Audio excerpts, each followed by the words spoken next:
और बीते दिन कांग्रेस के केंद्रीय चुनाव समिति की बैठक हुई, जहां अमेठी और रायबरेली के उम्मीदवारों पर अभी भी सस्पेंस बरकरार था। और अब खबर सामने आ रही है कि प्रस्ताव रखा गया राहुल गांधी और प्रियंका गांधी के नाम का सीईसी की इस बैठक में, और इस पर अंतिम मुहर लगाएंगे मल्लिकार्जुन खड़गे। और ये स्थिति स्पष्ट हो जाएगी कि आखिर अमेठी से राहुल गांधी चुनाव लड़ेंगे या फिर रायबरेली से प्रियंका गांधी चुनाव लड़ेंगी। ये स्थिति स्पष्ट हो जाएगी। और जैसा कि ये प्रस्ताव रखा गया था तमाम सदस्यों की ओर से। इस बीच आपको बता दें, आज अयोध्या जाएंगी स्मृति ईरानी। सुबह 11 बजे रामलला के दर्शन करेंगी। अमेठी भी जाएंगी केंद्रीय मंत्री। 8 सिद्धपीठों आश्रमों में टेकेंगी माथा। अपने आवास पर स्मृति हवन पूजन भी करेंगी। 29 अप्रैल को स्मृति ईरानी नामांकन दाखिल करने वाली है और उससे पहले रोड शो भी करेंगी और रामलला के दर्शन भी करेंगी। 8 सिद्धपीठों आश्रमों में माथा टेकने जाएंगे स्मृति ईरानी। एक बार फिर 2019 की तरह मैदान में है, अमेठी के मैदान में। 29 अप्रैल को वो नामांकन अपना दाखिल करने वाली हैं। हालांकि उनके सामने अभी तक कोई प्रतियोगी कांग्रेस की तरफ से नहीं है। तो 11 बजे रामलला के दर्शन करेंगी केंद्रीय मंत्री स्मृति ईरानी। राघवेंद्र हमारे साथ जुड़ चुके हैं। राघवेंद्र, आज स्मृति ईरानी पहले अयोध्या में रामलला के दर्शन करेंगे और उसके बाद उनका अमेठी में रोड शो होगा। क्या कुछ और खास जानकारी उनके कार्यक्रम को लेकर? देखिए, कल स्मृति ईरानी अमेठी से अपना नामांकन दाखिल करेंगी। 29 तारीख को उनको नामांकन दाखिल करना है। उसके पहले स्मृति ईरानी जाएंगी अयोध्या। चूंकि यह अमेठी के जनता और स्मृति के लिए सौभाग्य की बात है कि जो उनका सीमावर्ती जो जिला है वो अयोध्या है। यहाँ जो सीधा रामलला का दर्शन करेंगी, आशीर्वाद लेंगी, लौटेंगी। उसके बाद सिर्फ वहीं नहीं रुकेंगी। स्मृति ईरानी का दिन भर का प्रोग्राम यह है कि अमेठी लोकसभा में लगभग जो प्रमुख मंदिर हैं, 8 से 9 मंदिरों में वह जाकर दर्शन करेंगी। विभिन्न, चाहे वो देवी देवता जो भी हो, भगवान भोलेनाथ हो, बजरंगबली हो, आदि शक्ति माता हो, सभी जो मंदिर है, मुख्य मंदिर जो आश्रम है, वहां पर स्मृति ईरानी दिन भर केवल पूजा पाठ में ही आज पूरा वो दिन बिताएंगी। उसके बाद कल उनका एक रोड शो होगा, नामांकन दाखिल करेंगी। और उनके इस नामांकन में मध्य प्रदेश के मुख्यमंत्री और भी कई बड़े नेता यहाँ पर आ सकते हैं उनके साथ नामांकन के लिए। कुल मिलाकर जहां स्मृति ईरानी पूजा पाठ कर रही है, नामांकन की तैयारी में है, वहीं अभी तक अमेठी में, रायबरेली में विपक्ष ने अपना उम्मीदवार नहीं उतारा है। जी बिल्कुल राघवेंद्र, अभी तक विपक्ष ने अपना उम्मीदवार नहीं उतारा, लेकिन तैयारियों के बीच भगवान का आशीर्वाद लेने के लिए आज कई मंदिरों में जाएंगे स्मृति ईरानी। इधर उत्तर प्रदेश की हाई प्रोफाइल सीट अमेठी और रायबरेली को लेकर संशय आज भी, यानी बीती शाम को भी खत्म नहीं हो पाया। सभी अटकलों और सस्पेंस पर विराम लग जाएगा क्या आज? क्यों ये माना जा रहा है कि आज कांग्रेस अमेठी और रायबरेली से सीट से अपने उम्मीदवार के नामों का ऐलान कर सकती है? खबर तो यह भी है कि राहुल गांधी अमेठी में वापस आ सकते हैं। मां की रायबरेली सीट से प्रियंका गांधी चुनाव लड़ सकती हैं। इसी पर पूरी रिपोर्ट हम आपको दिखाते हैं।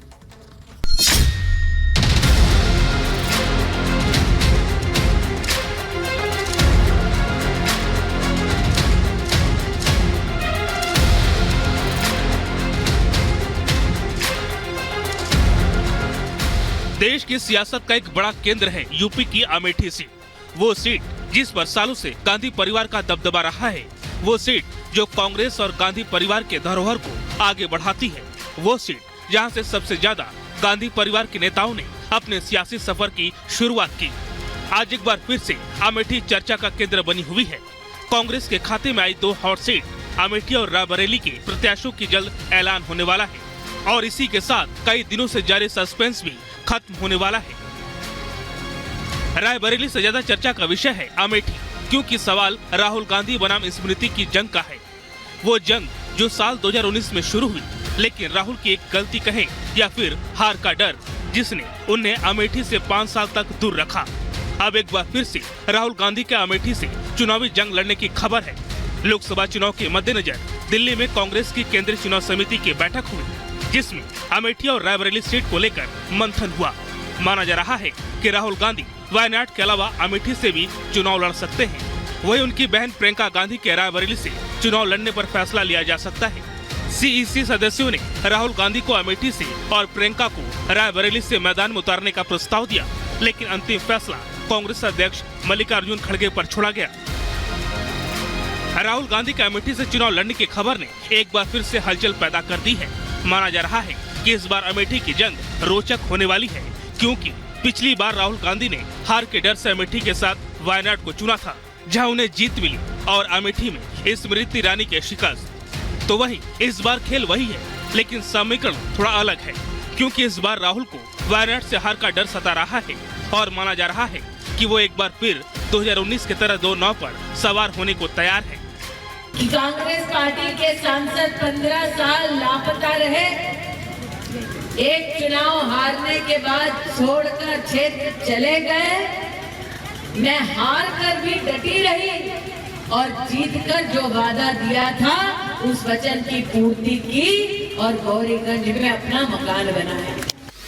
गांधी परिवार के 4 लोगों ने अमेठी सीट से अपने सियासी सफर की शुरुआत की।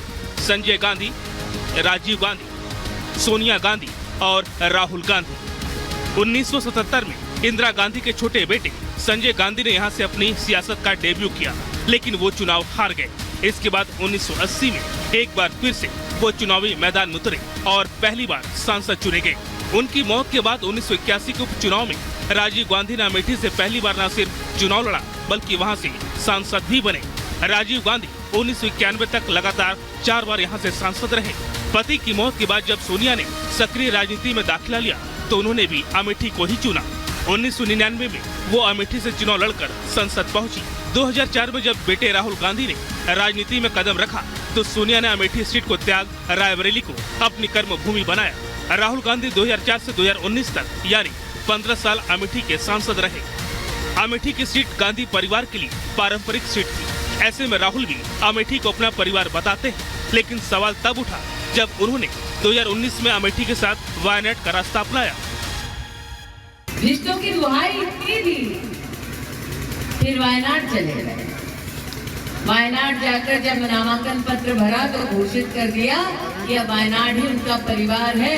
हमने कहा वाह भैया, लोगों को रंग बदलते देखे थे, परिवार बदलते पहली बार देख रहे। न रिश्तों का सम्मान रखा, न लापता सांसद को झेलना, इतने साल उसका सम्मान रखा। अमेठी रायबरेली में गांधी परिवार रिटर्न्स होगा। भाई बहन यूपी के संग्राम में मैदान संभालेंगे। परंपरा, प्रतिष्ठा और विरासत को क्या राहुल और प्रियंका आगे बढ़ा पाएंगे? ये तो खड़गे की घोषणा और जनता के जनादेश के बाद पता चलेगा। लेकिन स्मृति ईरानी अमेठी में अपनी जीत को लेकर आश्वस्त है। बावजूद इसकी जनता के बीच जाने का कोई मौका नहीं छोड़ रही है। चुनाव 5वें चरण में होना है, लेकिन उससे पहले स्मृति आज अयोध्या पहुंच रही हैं, जहां वो प्रभु श्री राम के दर्शन कर आशीर्वाद लेंगी और उसके बाद अमेठी में 8 सिद्ध पीठों और आश्रमों में जाकर माथा टेकेंगी। सोमवार यानी 29 अप्रैल को अपने आवास पर हवन पूजन के बाद स्मृति ईरानी अमेठी के कलेक्ट्रेट ऑफिस पहुंचेंगी, जहां वो तीसरी बार बीजेपी प्रत्याशी के तौर पर नामांकन पत्र दाखिल करेंगी। नामांकन के पहले सांसद के रोड शो की भी खबर है, जिसमें मध्य प्रदेश के सीएम मोहन यादव भी शामिल होंगे। एक तरफ केंद्रीय मंत्री अमेठी में दूसरी बार अपनी जीत को लेकर आश्वस्त है, तो वहीं कांग्रेस की इस बार अमेठी से आस जगी है। अब इस परीक्षा में कौन पास और कौन फेल होता है, इसका फैसला 4 मई की मतगणना के बाद ही साफ होगा। Bureau report, Republic Bharat. तो एक तरफ ये सवाल बना हुआ है कि राहुल गांधी अमेठी से चुनाव लड़ेंगे या नहीं लड़ेंगे, और इस बीच पीयूष गोयल ने राहुल गांधी पर हमला बोला है। उन्होंने कहा है कि केरल के मुख्यमंत्री राहुल गांधी को बेनकाब कर रहे हैं। साथ ही उन्होंने ये भी कहा कि वायनाड से राहुल गांधी का हारना तय है। तो ये तमाम तरह की टिप्पणियां की हैं पीयूष गोयल ने, और ये कहा है कि राहुल को बेनकाब कर रहे हैं केरल के सीएम। जाहिर तौर पर जो विवाद इस समय देखा जा रहा है, राहुल गांधी और पिनराई विजयन एक दूसरे के आमने सामने नजर आ रहे हैं। दोनों एक दूसरे के खिलाफत करते हुए तमाम जनसभाओं में नजर आ रहे हैं। और अब पीयूष गोयल ने भी इस बात को लेकर निशाना साधा है और ये कहा है कि राहुल को बेनकाब कर रहे हैं सीएम केरल के। मेरे ख्याल से देश में 543 सीटों पे उम्मीदवार उम्मीद करते होंगे कि राहुल गांधी जी आके लड़े, जिससे उनका मार्ग और सरल हो जाए और जीतने की संभावना हमारी और सुधर जाए। आज तो तकलीफ यह है कि नरेंद्र मोदी बनाम कुछ पता ही नहीं, कोई देश में और चुनौती देने वाला विपक्ष में नेता ही नहीं है। और उनके विपक्ष की देखिए क्या दुर्दशा है। पश्चिम बंगाल में उनके इंडिया अलायंस के सब सदस्य एक दूसरे से लड़ रहे हैं। कांग्रेस अलग प्रकार से अलग लड़ रही है, टीएमसी अलग लड़ रही है। क्या इंडिया अलायंस है? वहां पे सीपीएम, सीपीआई और कांग्रेस साथ में लड़ रहे हैं। केरल में बयान देखिए, पिनरई विजयन चीफ मिनिस्टर ने ऐसा पर्दाफाश किया है राहुल गांधी और कांग्रेस का कि वायनाड से भी अब वो हार के जाने वाले।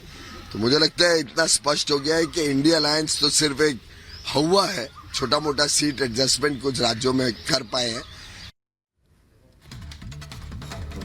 आगे बढ़ते हैं और बात करते हैं उत्तराखंड की, जहां जंगलों में लगी आग ने भीषण रूप अख्तियार कर लिया। और आपको बता दें 48 घंटों के बाद भी ये आग बुझी नहीं है। बुझाने के लिए युद्ध स्तर पर काम चल रहा है। सेना के हेलीकॉप्टर्स की मदद ली जा रही है। MI-17 हेलीकॉप्टर्स आग बुझाने में जुटे हुए हैं, लेकिन आग अभी तक काबू में नहीं आई है। आग बुझाने के लिए MI-17 हेलीकॉप्टर की मदद ली जा रही है। और ये देखिए, हम आपको एरियल तस्वीरें दिखा रहे हैं, कितनी भयानक आग है ये। और आप तस्वीरों में देख सकते हैं कितना बड़ा हिस्सा जंगल का आग की चपेट में आ चुका है। धधक रहे हैं जंगल और खासतौर पर नैनीताल का इलाका सबसे ज्यादा प्रभावित है।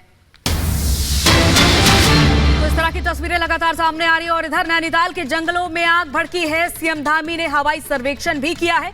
वन अधिकारी के साथ सीएम ने बैठक ली और अधिकारी कर्मचारियों की छुट्टी रद्द कर दी गई है। ये भी जानकारी दी है सीएम पुष्कर सिंह धामी ने। उन्होंने कहा है कि अराजक तत्वों के खिलाफ कड़ी कार्रवाई की जाएगी। जंगलों की आग बड़ी चुनौती है। तो जाहिर तौर से जैसे कि हम आपको तस्वीरें भी दिखा रहे थे कि अलग अलग जंगलों में ये आग लगातार बढ़ रही है, दायरा लगातार बढ़ रहा है। और इसको लेकर अब सीएम पुष्कर सिंह धामी ने हवाई सर्वेक्षण किया।